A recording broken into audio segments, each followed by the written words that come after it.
Welcome back. Oh, so sorry, guys. Welcome back. It's Monday, guys. It's Monday. Welcome back, everybody, to the GSMC Hoops and Heels One Sports podcast, brought to you by the GSMC Sports Network. We just got done talking about the Softball World Series, some game recaps and predictions for tonight's game. We are now going to talk about the CrossFit SemiFinals, specifically the North American East region recap. So week 3 was the North American East, South America, and Africa semifinals. So we're just going to talk about North America East semifinals, like for time purposes, where the top 11 athletes qualified to the games. So we're going to talk about the results from the Africa and South America regions in another episode this week, so make sure you stay tuned for that. So we're just going to dive right ahead into this. Okay, at first, absolutely no surprise here was Tia-Clair Toomey. We all saw this coming. She absolutely dominated the competition, and I honestly think she might have a huge chance of winning the whole games. She placed first in every single event, but one where she placed third in event 4. So I put up the workouts on the left here just so it makes sense when I mention the times. Okay, so let's start talking about Tia-Clair Toomey's first place position. In workout 1, which is 5 rounds of 800-meter run and 10 clean and jerks, she had a time of 20 minutes and 56.25 seconds. And then in workout 2, which is 5 rounds of 100 double unders, 20 toes to bars, and 10 front squats, she clocked a time of 11 minutes and 26.58 seconds. Workout 3 was 7 rounds of 10-calorie echo bike, a legless rope climb, 10 box jump overs, and then another legless rope climb. Toomey clocked a time of 10 minutes and 33 seconds in this event. And then the fourth event, the only event where she didn't place first and instead placed third, which is still amazing, Toomey finished with a time of 8 minutes and 41.22 seconds. This event consisted of 400-meter row, 96-foot handstand walk, 600-meter row, 120-foot handstand walk, and 800-meter row. The 72-foot handstand walk at the end as well. And then in the fifth event, the workout was 10 squat snatches to 8 squat snatches. Oh my gosh, this is such like a, what's it called when something is, oh my gosh, what's the word called where you're like Irish wristwatch? Like, what are those called? Oh my gosh, wait, this is gonna make me so mad. Anyway, this workout is one of those tongue twisters. It's a tongue twister, there you go, okay. 10 squat snatches to 8 squat snatches to 6 squat snatches to 4 squat snatches and then to 2 squat snatches. Toomey finished with a time of 5 minutes and 2.60 seconds. Lastly, in the sixth event, the workout was 30-calorie echo bike, 15 muscle ups, and a 72-foot dumbbell walking lunges, and Toomey got a time of 2 minutes and 57.46 seconds. Let me get into some more details of the competition. The third heat in event 4 showcased a neck-and-neck battle between 2 women who really needed top performances, Brooke and Anikha Greer. Wells entered the day in the dangerous 11th place position, while Greer was on the outside looking in the 14th overall. The two were within the second of each other the entire race until the final 800-meter row, when Wells pulled a few seconds ahead before sprinting her final handstand walk, finishing 5 seconds before Greer. These performances held up for second and fourth in the event, helping Wells jump into a safer position in 6th and pulling Greer into the right side of the cut line, 8th. For the first time all weekend, the final heat, though, belonged to Haley Adams, who added an event win to her pair of second place finishes so far. The win vaulted Adams from 10th into 5th overall. As for Toomey, she stayed as close to Adams as she could throughout the event, but wasn't quite able to match Adams' speed. Still, that's how she did enough for a 3rd place overall finish, if that makes sense. We will also be diving into everyone in the 11th place actual placements in each event as in like a picture so it's clear. Toomey's 3rd place finish, though, it broke her 12 consecutive semifinal event wins dating back to 2021. But if there's one area of the sport that she hasn't typically dominated, it's handstand walking. So to see her finish 3rd in the event actually shows considerable improvement compared to the field. And then Erica Folo, Fee Safafi, and Caroline Stanley moved in the wrong direction on the leaderboard after event 4. Folo, 28th in the event, dropped from 6th to 11th, while Sahafi, looking to earn her 3rd CrossFit Games invite, dropped to 17th, and Stanley to 14th. Competing in Heat 3, most of the women finished the bike at around the same time, but it was Neely and Folo who were able to go unbroken on the muscle ups and were the first to the walking lunge. But then both Neely and Follow all but collapsed on the walking lunge, receiving multiple no reps. They essentially launched the entire field past them, led by Chloe Gavin David, to be more clear, 20 points out of 11th, who came out of nowhere to take the heat win. Her time held up for a 6th place finish in the event. For silver, it was really a fight between Emma Lawson and Alexis Raptis. So, Alexis Raptis came in second in the end, and this was also really no shocker. I mean, if Emma Lawson came in second, though, too, I wouldn't be shocked at all. Pretty much everyone in this region who qualified for the games is not much of a shocker, to be honest. They all have proved they're strong athletes and are meant to be competing at the games. So, okay, talking about Raptis, though, she placed 11th in the first event with a time of 23 minutes and 12.72 seconds. 5th in the event 2 with a time of 12 minutes and 4.12 seconds. 4th in the third event with a time of 11 minutes and 10.68 seconds. 6th in event 5 with a time of 5 minutes and 36.03 seconds. And 2nd in event 6 with a time of 3 minutes and 3.91 seconds, which is insane that she was that quick. Now, and there was Emma Lawson. So, I mean, for the sake of time, I'm not going to go over the times, but they're still going to be on the screen here.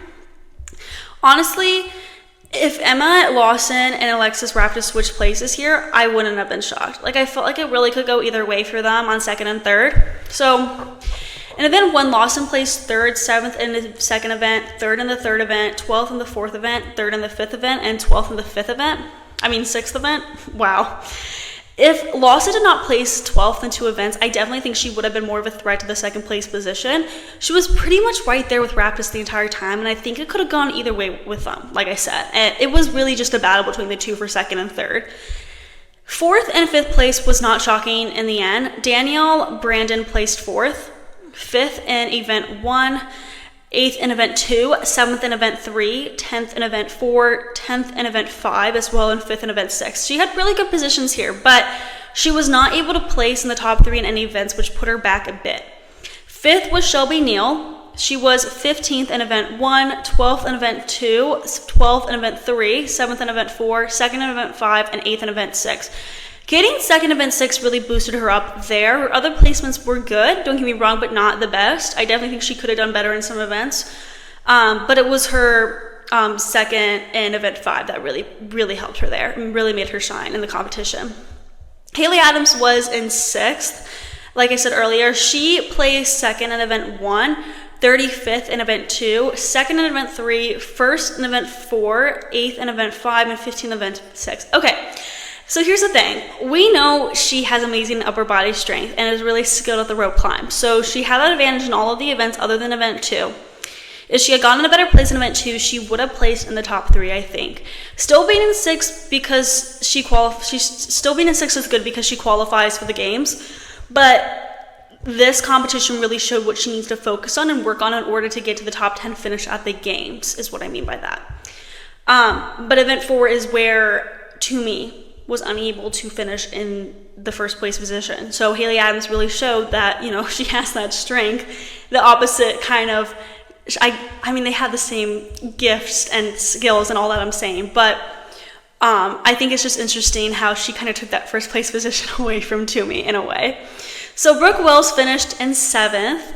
She finished in 6th. In event 1, 6th in event 2 as well, 26th in event 3, 2nd in event 4, 9th in event 5, and 17th in event 6. So basically, where Toomey was not thriving, which was event 4, is where Wells and Adams were able to catch up. This is really interesting to see if maybe Wells and Adams have more of a chance to possibly beat Toomey or be more competition for in the games, depending on what the workouts are. I mean, it really depends on what the workouts are. Like, if it's more focused on what event 4 is, that sort of strength work and endurance work, then maybe they have a chance to beat Toomey. I don't know. Like, Toomey is Toomey. Like, she's a literal beast in the CrossFit world. So I don't know here, but I think it's interesting to see that they kind of got the places that Toomey was lacking in event 4. Okay, Paige Seminas finished in 8th. She finished in 8th in the first event, 9th in event 2, 6th in event 3, 26th in event 4, 7th in event 5, and 14th in event 6. Event 4 is where she got behind a bit. I think she could have done stronger in that workout. I'm not particularly sure what happened, but I think that she will be more fierce competition in the games than what her time showed in the semifinals. I don't know, I just have that feelings, and based on like her previous performances, I think that she could have gotten better times in some of them. But she still played it safe here, considering that she is going to be at the games. And then in 9th is Chloe Gavon David. Sorry, I'm sorry, I'm so bad at pronouncing last names. Chloe Gavon David. So for 9th, 10th, and 11th, I was a bit surprised and disappointed to not see Anikha, Greer, Jordan Streck, and Amanda Barnhart in there. Still, the people that ended up in these positions, it makes sense and everything, but I was just a bit shocked to not see those 3 other athletes.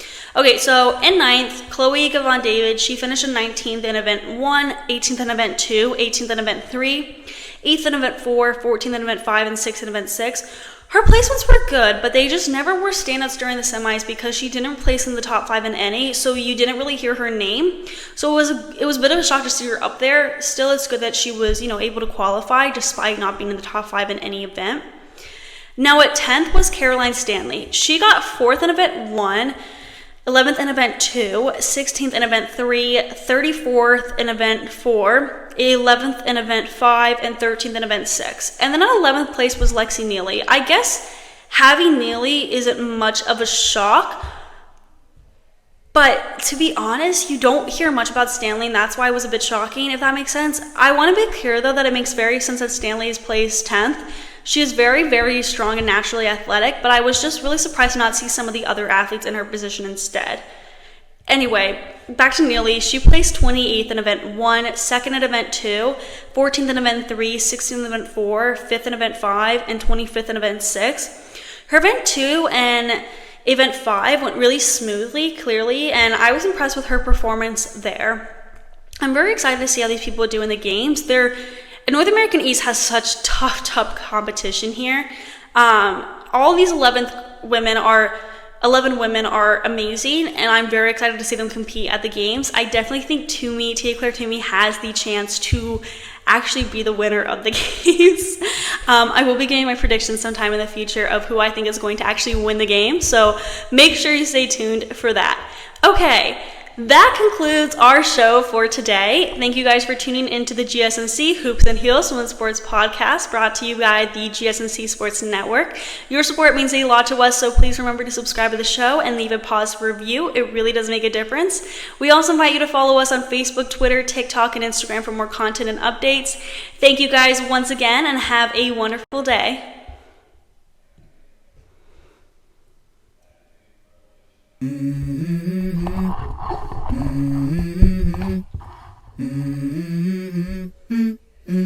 Let's go. I wake up to a little bit of drool on my pillow, feel like